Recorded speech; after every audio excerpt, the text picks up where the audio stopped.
People think my silence is about hiding. They're wrong. Silence isn't about concealment, it's about protection, but not the kind people assume. I'm not protecting scandals, I'm not protecting secrets. I'm protecting something far more fragile, something that would shatter if exposed. Today I'm going to tell you what my silence is really protecting, layer by layer, from the surface to the core, because understanding what silence protects is the only way to understand why I can never break it. The surface layer is obvious. My silence protects my wife, not from scandal, from visibility. In my culture, a woman's privacy is her dignity. Visibility creates pressure, scrutiny, comparison, judgment, all things she didn't sign up for. She agreed to marry me. She agreed to fulfill a role, but she didn't agree to become public property. To have her appearance analyzed, her choices questioned, her life dissected. So I keep her private, not because something's wrong, but because privacy is what she deserves. My silence also protects her from expectations she can't meet.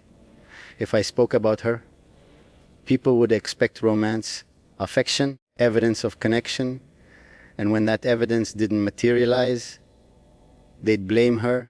She's cold, she's distant, she's not good enough for him. None of that would be fair. She's fulfilling her role exactly as agreed. The distance isn't her fault, it's the nature of the arrangement. But people wouldn't see it that way. They'd make her the villain. So my silence protects her from unfair judgment, from becoming a scapegoat for a marriage that was never designed to be romantic. That's the first layer, protection of her. True, but not complete, because there are deeper things being protected. The second layer is institutional. My silence protects the monarchy, not from scandal, from disillusionment. People want to believe in royal marriages. They want fairy tales. They want to see love conquer duty. They want evidence that even in arranged systems, connection develops, but it doesn't always. Sometimes duty is just duty. And if I spoke honestly about that, if I admitted the distance, if I revealed the emptiness, it would damage the institution, not legally, symbolically. It would show that royal marriages are transactional, that they serve the system, not the people inside them. That duty requires personal sacrifice. People don't want to see that. They want to believe privilege equals happiness, that power includes freedom, that royals have everything. My silence maintains that illusion, not because I'm dishonest, but because honesty would serve no one. It wouldn't help me. It wouldn't help my wife. It wouldn't help the institution. It would just create disillusionment, and disillusionment weakens stability. So I stay silent, not to lie, but to preserve the structure that depends on people believing in it. That's the second layer, protection of the system. Still true, but still not the deepest truth.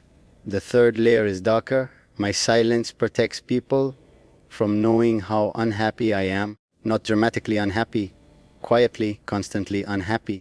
If I spoke, if I admitted the loneliness, if I revealed the emptiness, if I confessed the regret, it would create discomfort. My family would have to acknowledge it, and acknowledging it would require addressing it. But they can't address it, because the conditions creating my unhappiness are permanent.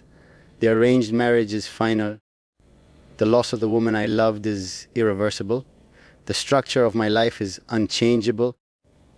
So what would addressing my unhappiness accomplish? Nothing, except making everyone uncomfortable. My father would feel guilty or defensive.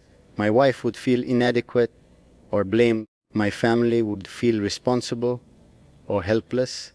None of that would help. It would just create tension.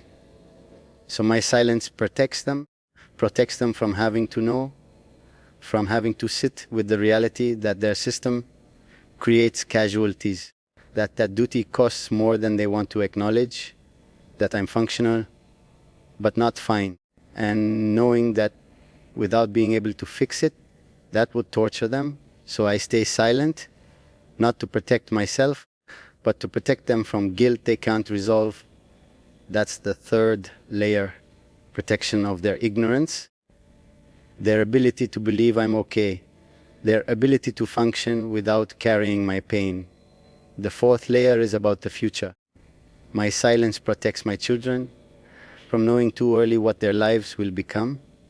They're young now, innocent. They don't understand yet, don't understand that their lives aren't theirs, that their futures are already decided, that they'll face the same choices I faced, the same sacrifices, the same losses, and I don't want them to know that yet. I want them to have childhood, to believe in possibility, to hope that their lives can include what they choose. If I spoke honestly about my regrets, about the woman I lost, about the marriage I accepted but didn't want, about the emptiness, they would learn too early. They would lose hope too early. They would start preparing for sacrifice before they even understand what they're sacrificing. So I stay silent. I perform normalcy. I show them a functional family, not to lie to them, but to give them time before the weight descends, time before they understand what being royal actually costs. My silence also protects them from judgment. If I spoke about the distance in my marriage, people would analyze them. Will they repeat the pattern? Are they cold like their parents? Will their marriages fail too? They don't deserve that scrutiny. They didn't choose this life. So my silence protects their innocence, their hope, their ability to exist for now without carrying the weight I carry. That's the fourth layer, protection of the next generation. The fifth layer is selfish. My silence protects me from consequences I can't afford. If I spoke honestly, if I admitted I'm not okay, if I revealed the depth of my unhappiness, it would raise questions about my fitness. Is he stable? Can he handle the role? Is he strong enough to lead? Those questions would undermine everything. My authority, my credibility, my future in my world. Showing vulnerability is showing weakness, and weakness disqualifies you, not officially, but functionally. People stop trusting you, stop depending on you, stop believing you can carry the weight. So I stay silent, not because I'm ashamed of my feelings, but because expressing them would cost me the position I've sacrificed everything to maintain. My silence also protects me from pity. I don't want sympathy. I don't want people looking at me differently. I don't want to become the tragic prince, the one people feel sorry for. Pity is degrading. It reduces you. It makes people see your pain before they see you. And I refuse to be defined by pain, even though I carry it. So I stay silent. I maintain the image. I project strength, even when I feel broken, because projection is survival, and survival is all I have left. That's the fifth layer, self-protection, preservation of position, avoidance of consequences. But the deepest layer, the core truth, is this: my silence protects her, not my wife, the woman I loved before, the one I lost, the one I can never speak about. If I spoke about her, if I named her, if I revealed what she meant to me, she would be destroyed, not physically, but publicly. She would become a story, a scandal, a distraction. People would find her, they would judge her, they would make her responsible for my unhappiness.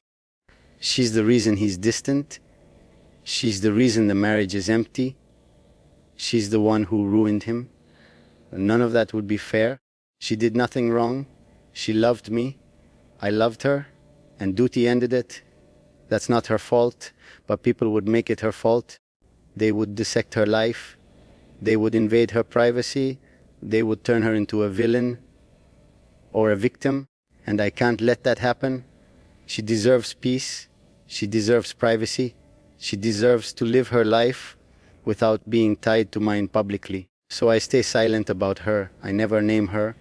I never confirm her existence. I write about her in poetry. vaguely, so I can express without exposing, so I can remember without destroying her. That's the core of my silence. Not protecting the institution, not protecting my wife, not even protecting myself, protecting her. The woman who left quietly, who deserves to stay quiet, who I will never expose, no matter how much I want to speak her name.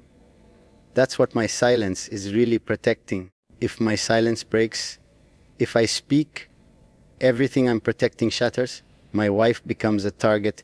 The institution loses credibility.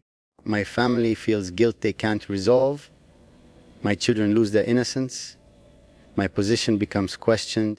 And she, the woman I loved, she becomes public property. All of that damage. For what? For honesty that serves no one. For expression that changes nothing. For relief that's temporary and costs everyone. That's why silence is permanent. Not because I'm afraid, but because breaking it destroys more than it heals. So I carry the weight silently, permanently, without release. Because that weight, unbearable as it is lighter than the consequences of speaking. What is my silence really protecting? On the surface, my wife's privacy deeper, the institution's stability deeper still, my family's ignorance of my pain even deeper, my children's innocence deeper, my own position and credibility, and at the core, the woman I loved, the one I lost, the one who deserves to remain unnamed, protected, private, safe from the consequences of having loved me. My silence protects all of these things simultaneously, in layers, each one depending on the other, and breaking silence would shatter all of them. That's why I stay silent. Not because I have nothing to say, but because what I'm protecting is more important than what I need to express. That's what my silence is really protecting. Not secrets, but fragile things that can only survive in silence. And I will protect them, no matter how much silence costs me, because some things are worth more than my own relief. And she is one of them. If you've ever stayed silent to protect someone else, you understand silence isn't always weakness. Sometimes it's the strongest thing you can do. When speaking would destroy what you're trying to say,